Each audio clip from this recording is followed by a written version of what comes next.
জায়গায় দাঁড়িয়ে থেকে আমি ওয়াকাফের দুটো তিনটে কানুনের বিষয়ে আপনাদেরকে একটু বলতে চাইছি, শুনতে রাজি আছেন?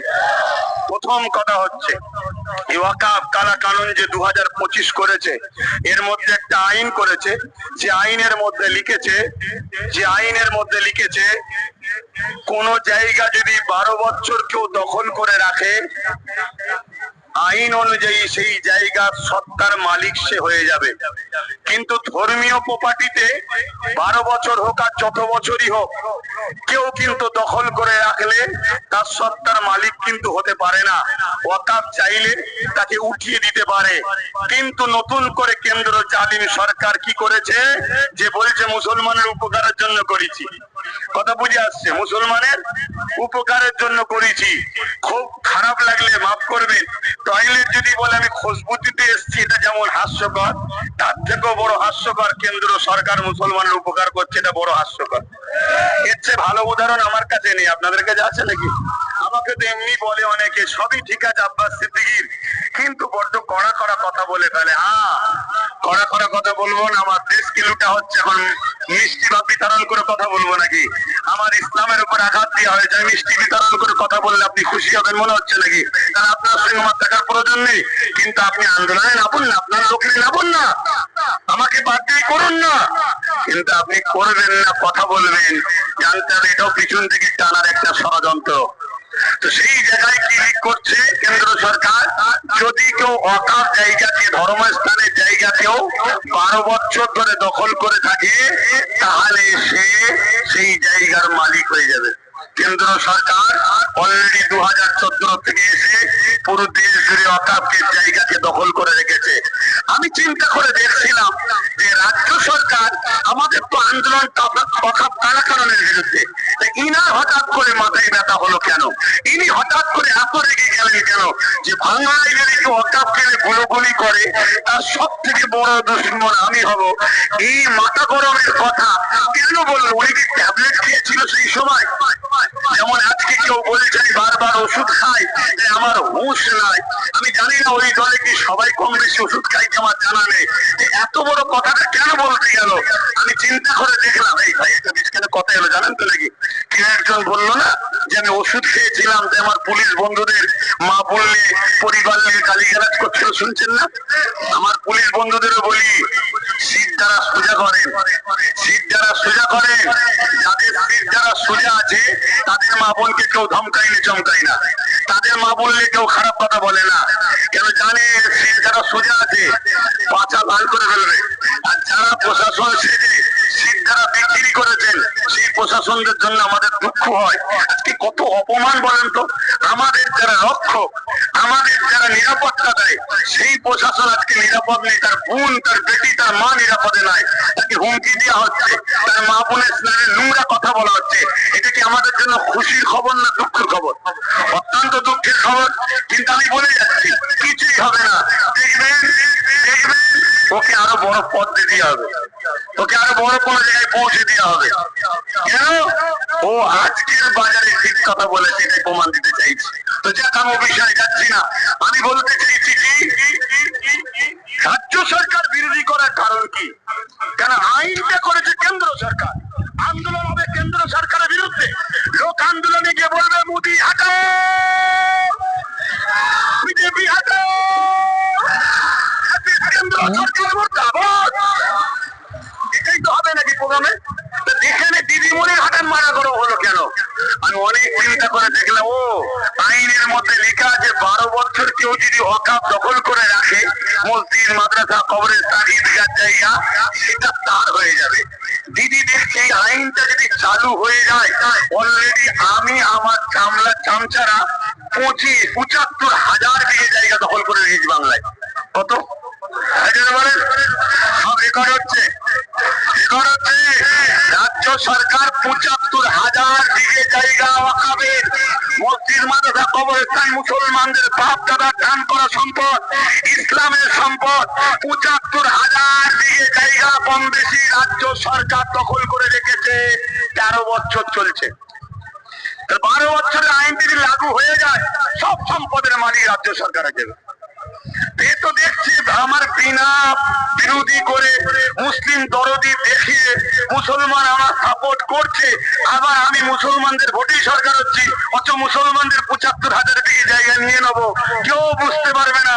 এই আইনের বিরুদ্ধে বলতে দিবা। দ্বিতীয় নম্বর এটাও হতে পারে, অনেকে বলছে যে উনি কি করবে, ওপর থেকে চাপ এসছে, যদি বাংলায় আন্দোলন হয় তাহলে সিবিআই ইডি পাঠিয়ে তোমাকেও ভাইপোকে তুলে আনবো, এই ভয়ের কথা অনেকে বলছে। কিন্তু আমার মনে হয় এই ৭৫,০০০ বিঘে জায়গাটাই হচ্ছে মেন ইস্যু। চলে আসুন, এই একটা ভয়ঙ্কর আইন তৈরি করেছে। আর কি আইন তৈরি করেছে? আইন তৈরি করেছে কেউ যদি ওয়াকফ সম্পত্তি দান করে তাকে প্র্যাকটিসিং মুসলিম হতে হবে, অর্থাৎ সে কোরআন সুন্নাহ অনুযায়ী ধর্ম মেনে চলে এই মুসলমান হতে হবে, তবে সে দান করতে পারবে। এখন বলুন, সে মুসলমান না মুসলমান নয়, প্র্যাকটিসিং মুসলমান প্র্যাকটিস করছে কি করে না, এর সার্টিফাই করবে কে? জেলার প্রধান, অর্থাৎ ডিএম, কালেক্টর সাহেব, ডিএম। ডিএম আপনার নামাজ রোজা সম্বন্ধে সে কি বোঝে?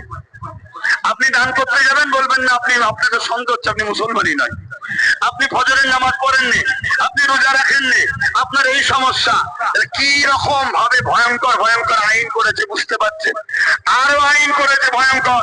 সময়ের দিকে খেয়াল করে আমি সংক্ষেপ করছি, আন্দোলন বাড়াতে হবে না হবে না? আগামী দিন আহলে সুন্নাত ওয়াল জামাত শহরে যাবে, আপনাদের এলাকার শহর, তারপরে পশ্চিম বাংলার রাজধানী, সব জায়গায় প্রচার হচ্ছে, এখান থেকেও প্রচার করছি। আগামী দিন ব্রিগেডে যাওয়া আমাদের একটা চ্যালেঞ্জ হয়েছে। কেন আমার ভাইরা ব্রিগেড করতে চেয়েছিল জানি না, কে কামড়েছে পিছন থেকে, ব্রিগেড করতে পারেনি। এই ব্রিগেড এখন আমাদের জন্য চ্যালেঞ্জ। বিজেপি যদি ব্রিগেড করতে পারে, বাম যদি করতে পারে, কংগ্রেস যদি করতে পারে, টিএমসি যদি করতে পারে, আমার হিন্দু ভাইরা তারা যদি লক্ষ্য কণ্ঠের কিতাবাদের জন্য ব্রিগেড পেতে পারে, আমরা ভারতের অধিকার রাখি, ভারতের স্বাধীনতায় আমাদের অবদান আছে, দেশকে বসবাস করছি, আমরা ব্রিগেড পাবো না কেন? আজকে বলুন, চ্যালেঞ্জ দিয়ে আমরা লড়াই করে ব্রিগেড করে দেখাবো, রাজি আছেন আপনারা? এই ব্রিগেডের স্বপ্ন নিচ্ছি আমি, আপনারা আমার সাথ দেবেন তো নাকি? গাড়ি ভাড়া দিতে পারবো না, খাওয়া দিতে পারবো না, কারণ আপনাদের ঘরে খাইয়ে আর ভাড়া দিয়ে ভর্তি করে সব, আর এই অভ্যাসটা ভেতরে ঢুকে গেছে। এখন বলুন, বিনা গাড়ি ভাড়া বিনা খাবার নিয়ে নিজের পয়সায় নিজের কাজের খরচ করে কারা কারা আমার যাকে ব্রিগেড যেতে রাজি আছেন? হাত তোলে, হাত দিতো নাকি? যেভাবে বাংলায় ঘুরছি, যদি সবাই হাত সত্য হয়, আমি চ্যালেঞ্জ দিচ্ছি স্বাধীনতার পর থেকে তার আগেও ওই ব্রিগেড কখনো কেউ করেনি, আর আগামী তো ইনশাল্লাহ করতে পারবেন। আমরা করে দেখাবো, আমরা প্রমাণ করবো যে ব্রিগেড কারো ব্যক্তিগত সম্পদ নয়, দেশের সম্পদ। দায়িত্বে কারো আছে, অবশ্যই তাদেরকে আমরা সম্মান করি, কিন্তু আমরা পাবো না কেন? এই জানার অধিকার, এই লড়াইয়ের অধিকার আমাদের আছে না নাই? দ্বিতীয় নম্বর কথা হলো, এই ওয়াকফকে বাতিল করার জন্য দ্বিতীয় আরেকটা অপশন হলো কি, আইন যখন হয়ে গেছে, আইন যখন হয়ে যায়, আইনের অস্ত্র দিয়ে আইনকে কাটতে হবে। আপনি আইনের বিরুদ্ধে ডাইরেক্ট যদি যান, আপনি তো তাহলে দেশদ্রোহী মামলায় জড়িয়ে যাবেন। আপনাকে আইন যখন হয়ে যায়, আইনের অস্ত্র দিয়ে আপনাকে কাটতে হবে, ঠিক না বেটি? গায়ের জোর দিয়ে কাটলে হয় না, প্রসেসিং এ কাটতে হবে। ওই প্রসেসিংটা কি? Supreme court.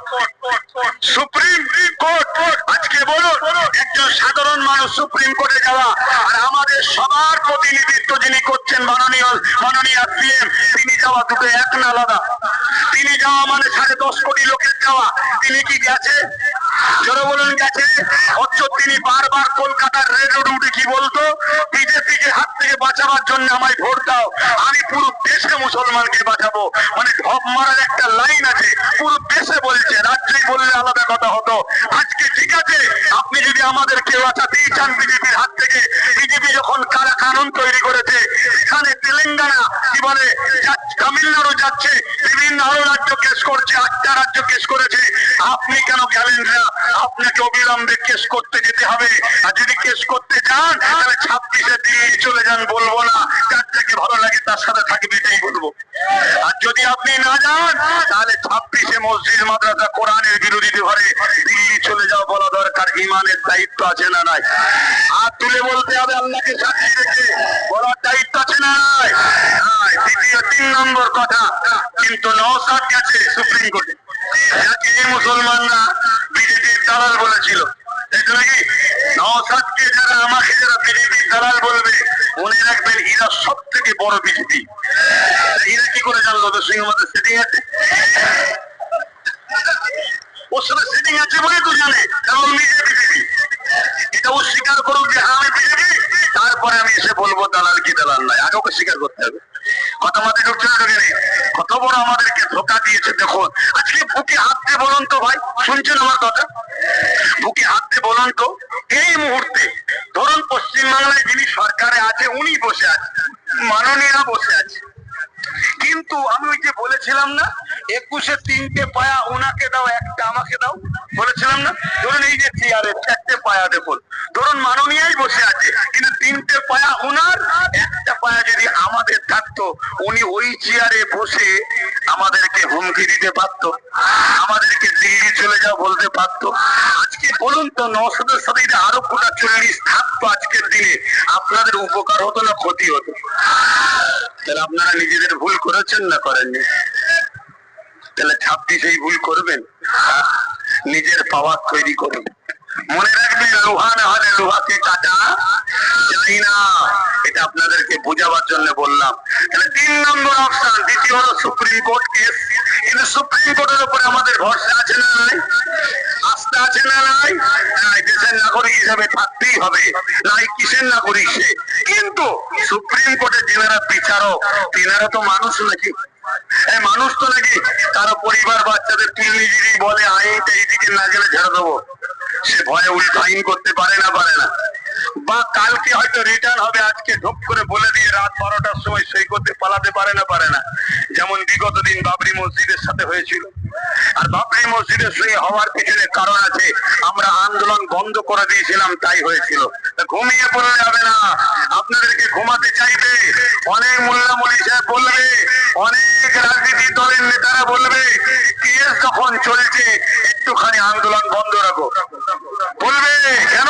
আন্দোলন বন্ধ হলে ওখানে রায় উল্টো হওয়ার সম্ভাবনা তোতা বাড়লে মনে রাখবেন ওখানে আইনের রাস্তাটা শক্ত হবে। শেষ অপশন বলে যাচ্ছি, অকাপ তালা কারণ যদি বাতিল করা সত্যি আপনাদের টার্গেট থাকে, মুখে বলবেন বাতিল করব, আর ভেতরে ভেতরে দুশ্মনদের কাছে বিক্রি হব, কখনো সম্ভব নয়। শেষ অপশন হলো যে শক্তিতে তারা আইন তৈরি করেছে ওই শক্তি দখল করতে হবে। বলুন ওই শক্তির নাম কি? জোরে বলুন। আপনার মসজিদে পুলিশ তালা মারতে আসবে কাদের ইশারায়? কাদের ইশারায়? আপনার ঈদগাতে তালা মারতে আসবে কাদের ইশারায়? আপনার খানকাতে তালা মারতে আসবে কাদের ইশারায়? আপনার কি বলে কবরস্থানে তালা মারতে আসবে কাদের ইশারায়? রাত সভা কাদের হাতে আছে? এই পুলিশ বন্ধুদের ঘরে গাড়ি না দিয়ে, তাদের সমালোচনা না করে নিজের ভুলকে বুঝতে শেখো। পুলিশ বন্ধুদের ওপরও তোমার যারা পাওয়ারটা থাকে, ওই রাত পাওয়ারকে তোমাকে দখল করতে হবে।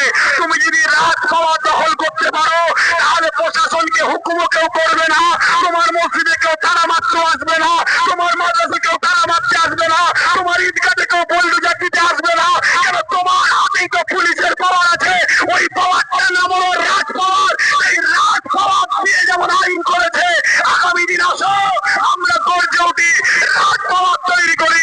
হতে পারে 5 বছর 10 বছর সময় লাগবে, কিন্তু অবশ্যই আমরা আমাদের সম্পদকে ফিরে পাবো, এই পাওয়ারের দ্বারা ফিরে পাবো। আপনারা কি নিজেদের ঐতিহ্যকে বাঁচাবার জন্য দালালি ছেড়ে দিয়ে, দলদাস ছেড়ে দিয়ে নিজেদের রাত পাওয়ার করতে রাজি আছেন?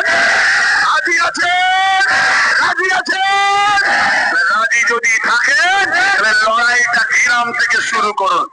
গ্রামের 2-10টা দালালের বিরুদ্ধে আপনি লড়তে পারেন না, তো কালকে AK-47 এর সামনে লড়াই করবেন কি করে? আপনি প্রথম গ্রামের 10টার সঙ্গে লড়াই করা অভ্যাস করুন। ফোন করে বলবেন না যে আমাকে জুলুম করছে, আমাকে মারছে না। তুমি তোমার গ্রামে যদি স্বাধীন না হও, তুমি কে বলে যাচ্ছে স্বাধীন পরাধীন, তুমি স্বাধীন দেশের পরাধীন। তোমার সংবিধান তোমাকে রায় দিয়েছে, তোমার ঐতিহ্য তোমাকে ফিরে পেতে হবে, তোমাকে রুখে দাঁড়াতে হবে। ওই দাঁড়াতে গেলে প্রথমে তোমাকে তোমার গ্রাম থেকে উঠতে হবে। গ্রামের দুদশটা যারা আছে তাদেরকে বুঝাও, পরিবর্তন হও। যদি মুসলমান হয় পরিবর্তন হবে, মুনাফিক যদি হয় তোমার লড়াই আসবে। মুনাফিক যদি তোমার মসজিদের দুশ্মন তোমার বিরুদ্ধে আসে, তুমি তার সঙ্গে কি ব্যবহার করা দরকার তুমি জানো না? জোরে বলো, জানো না? অতএব ওখান থেকে লড়াই শুরু করে প্রত্যেকের গ্রাম থেকে লড়াই করে উঠুন। এবং এই কথাটা আপনাদের দায়িত্ব নিতে হবে, প্রত্যেকটা এসসি এসটি সমাজের কাছে প্রচার করতে হবে যে ভাই শুধু আমরা মুসলমান বিপদে আছি তা নয়, আজকে এসসি এসটি হওয়ার জন্য, অছুত হওয়ার জন্য তোমার সমাজের বহু ছেলেকে স্কুলে ভর্তি দিচ্ছে না। তোমরা দেখো উত্তরপ্রদেশের দিকে তাকিয়ে, ঘোড়ার দিকে চেপে বে করতে যাওয়ার জন্য, ছোট জাত হওয়ার জন্য তাকে পিটিয়ে পিটিয়ে মারছে, আজকে তাকে ধর্ম স্থানে ঢুকতে দিচ্ছে না। ভাই শোনো, আমরা মুসলমান আছি বলে তোমরা সম্মান পাচ্ছ, না হয় তোমাদেরকে অছুত বলে তোমাদেরকেও আঘাত করা হবে। অতএব আসো, দেশ তোমার, দেশ আমার। এসসি এসটি মুসলিম আদিবাসী দলিত সাঁওতাল বাগদি সমস্ত গরিব পিছিয়ে পড়া মানুষ এক জায়গায় হও, সংগঠিত হও, এক জায়গায় হও। আগামী দিন শুধু অকাপ নয়, সংবিধান বাঁচাও, দেশ বাঁচাও, দেশের সর্বশ্রেণীর গরিব মানুষের অধিকার বাঁচাও। এই লড়াই আমাদেরকে সংগঠিত হতে হবে, সর্বধর্মের মানুষ সেখানে আসবে। আগামী দিন এই জায়গায় আমাদেরকে প্ল্যাটফর্ম তৈরি করতে হবে। এই কথা বলে আমি বিদায় নিচ্ছি। শেষ কথা এটাই, এতক্ষণ যা শুনলেন আপনারা বলুন আমি ভুলের উপরে আছি না ঠিকের উপরে আছি? হাত তুলে বলুন ভুলে না ঠিকে? ঠিকের উপরে যদি থাকি তাহলে আগামী দিন যখনই ডাকবো পাশে পাবো তো? পাশে পাবো তো? আমি এখানে সংক্ষেপ করলাম। এখন যারা সঞ্চালক তারা বক্তব্য দেবে। আমার কথা থেকে যদি কষ্ট পান আমার কিছু করার নেই। দেশের স্বার্থে, ধর্মের স্বার্থে ঐক্য হতে হবে। আসুন সকলে স্লোগান দেন, দাঁড়িয়ে যান, সকলে স্লোগান দেন। ভারতবর্ষ, ভারতবর্ষ, ভারতবর্ষের সংবিধান, ভারতবর্ষের সংবিধান, সর্বধর্মের মানুষের ঐক্যের ভারতবর্ষ, সর্বধর্মের মানুষের ঐক্যের ভারতবর্ষ, ভারতবর্ষের সংবিধান। ওয়াকাফ কালা কানুন মানছি না, মানব না। ওয়াকাফ কালা কানুন মানছি না, মানব না। ওয়াকাফ কালা কানুন মানছি না, মানব না। ফুরফুরা শরিয়া আহলে সুন্নাত ওয়াল জামাআত। আসসালামু আলাইকুম ওয়া রাহমাতুল্লাহি ওয়া বারাকাতুহু। ওই শোনা করো।